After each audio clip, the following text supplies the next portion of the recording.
Now Sarai, Abram's wife, had borne him no children. But she had an Egyptian slave named Hagar, so she said to Abram, "The Lord has kept me from having children.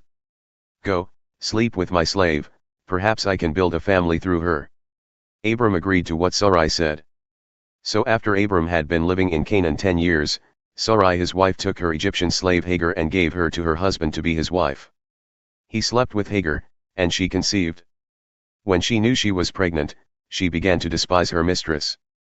Then Sarai said to Abram, "You are responsible for the wrong I am suffering.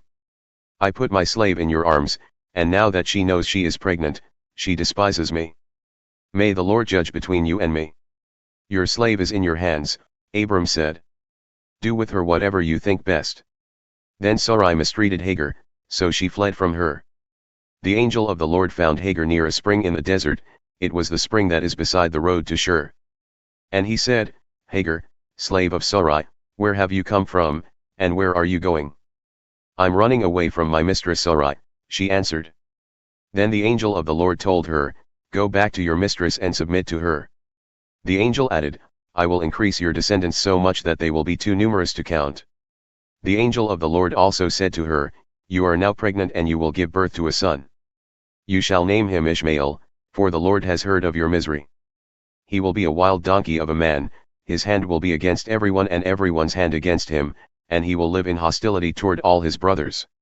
She gave this name to the Lord who spoke to her, "You are the God who sees me," for she said, "I have now seen the one who sees me." That is why the well was called Beer Lahai Roi, it is still there, between Kadesh and Bered. So Hagar bore Abram a son, and Abram gave the name Ishmael to the son she had born. Abram was 86 years old when Hagar bore him Ishmael. When Abram was 99 years old, the Lord appeared to him and said, "I am God Almighty, walk before me faithfully and be blameless. Then I will make my covenant between me and you and will greatly increase your numbers." Abram fell face down, and God said to him, "As for me, this is my covenant with you, you will be the father of many nations. No longer will you be called Abram, your name will be Abraham, for I have made you a father of many nations. I will make you very fruitful, I will make nations of you, and kings will come from you. I will establish my covenant as an everlasting covenant between me and you and your descendants after you for the generations to come, to be your God and the God of your descendants after you. The whole land of Canaan, where you now reside as a foreigner, I will give as an everlasting possession to you and your descendants after you, and I will be their God." Then God said to Abraham, "As for you, you must keep my covenant, you and your descendants after you for the generations to come. This is my covenant with you and your descendants after you, the covenant you are to keep, every male among you shall be circumcised. You are to undergo circumcision, and it will be the sign of the covenant between me and you. For the generations to come every male among you who is 8 days old must be circumcised, including those born in your household or bought with money from a foreigner, those who are not your offspring. Whether born in your household or bought with your money, they must be circumcised. My covenant in your flesh is to be an everlasting covenant. Any uncircumcised male, who has not been circumcised in the flesh, will be cut off from his people, he has broken my covenant."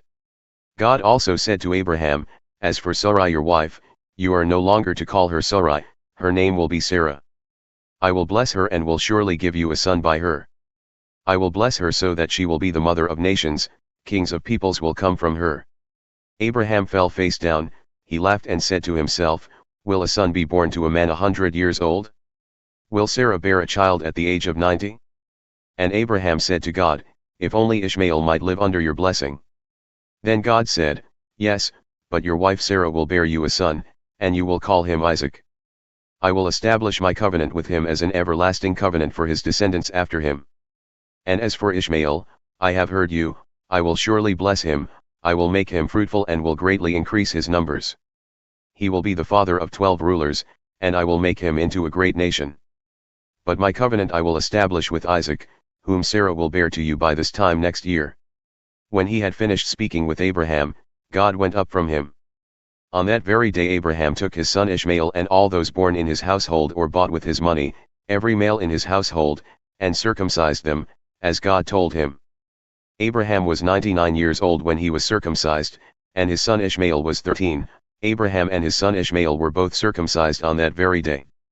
And every male in Abraham's household, including those born in his household or bought from a foreigner, was circumcised with him.